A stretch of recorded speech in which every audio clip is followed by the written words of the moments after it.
and gentlemen, President Joe Biden.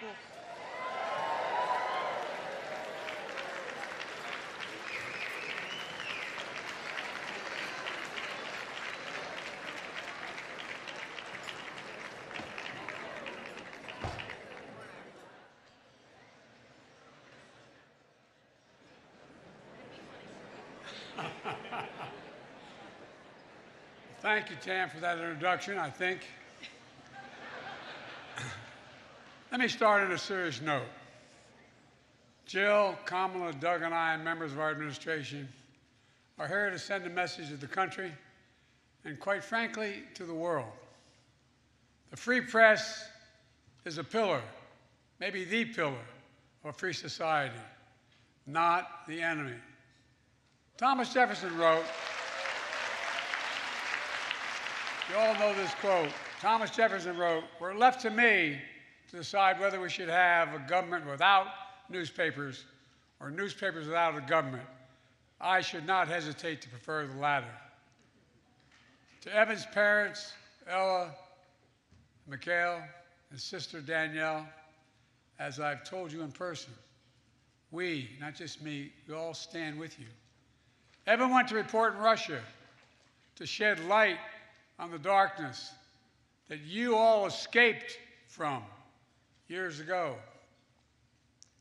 Absolute courage. A handwritten letter from prison to his family, Evan wrote, quote, "I am not losing hope." In an interview, his mom, Ella, said, "One of the American qualities that we absorbed is to be optimistic. That's where we stand right now."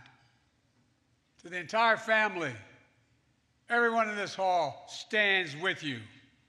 We're working every day to secure his release,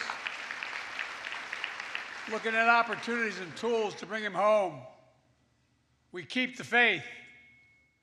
We also keep the faith for Austin Tice. His mom, Deborah, is here tonight. She knows from our several conversations, the conversations with me and my senior staff, we are not giving up.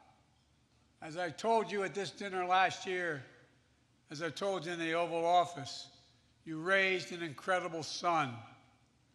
When he was a kid, he was an Eagle Scout, a big brother, a born protector, a U.S. Marine, 3 tours in Iraq and Afghanistan. Austin was a fearless journalist and a future lawyer. As a consequence of Austin showing the world the cost of war, he's been detained in Syria for nearly 11 years. It's simply wrong, it's outrageous, and we are not ceasing our effort to get him, find him, and bring him home. Tonight, our message is this: journalism is not a crime. Evan and Austin should be released immediately, along with every other American held hostage or wrongfully detained abroad. Paul Whelan, unjustly held in Russia for more than 4 years, whose brave sister I've met with and whose family has never quit fighting for Paul. And I promise you, neither will I and neither will this administration until we get him home. I love this woman.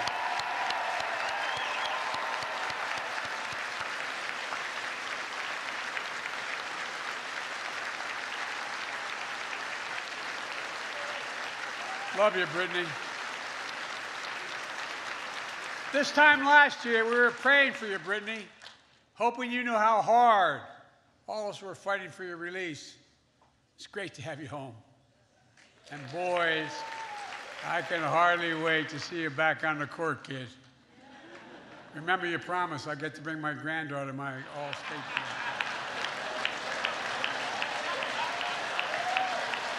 Look.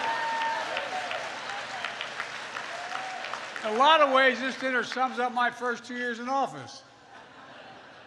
I'll talk for 10 minutes, take 0 questions, and cheerfully walk away.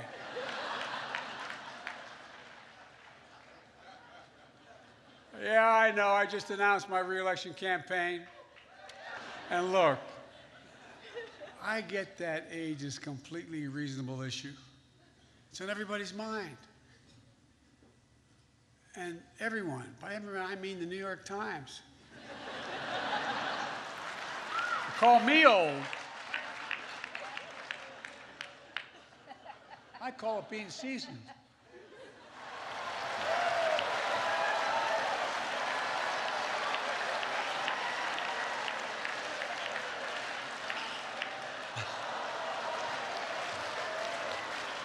Tam, thank you for hosting us. I love NPR.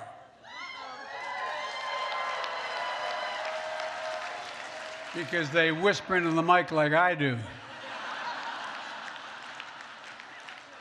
But not everyone loves NPR. Elon Musk tweeted that it should be defunded.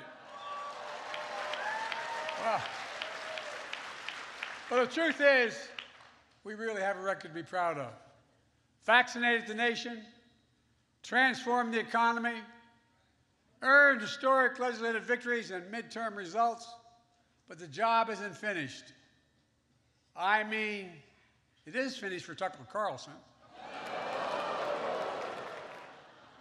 Had Ron DeSantis, I had a lot of Ron DeSantis jokes ready, but Mickey Mouse beat the hell out of me, got there first. Now look, can't be too rough on the guy. After his re-election as governor, he was asked if he had a mandate. He said, hell no, I'm straight. I'm straight. I hope the Fox News team finds this funny. My goal is to make them laugh as hard as CNN did when they read the settlement.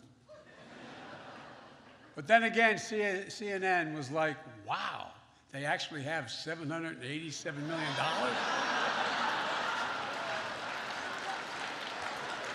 Whoa. Folks, I go where people are, The Daily Show. Roy's a great guy. He once dubbed me the Jay-Z of Delaware. Don't let that look in your face, you did. Tonight he asked me to keep it short, even offered me $10 if I'd keep it under 10 minutes. That's a switch, a president being offered hush money.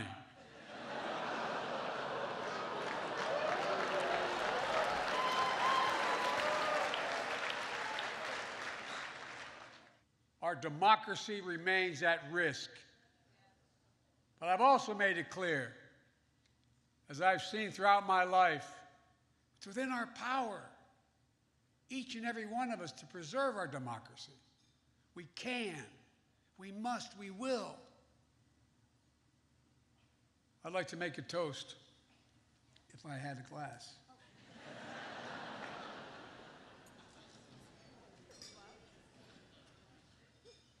My grandfather, Ambrose Finnegan, said, if you ever make a toast without liquor, you got to hold it in your left hand.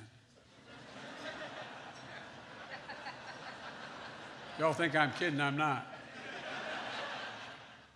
Hear, hear. I'm not sure about Dark Brandon.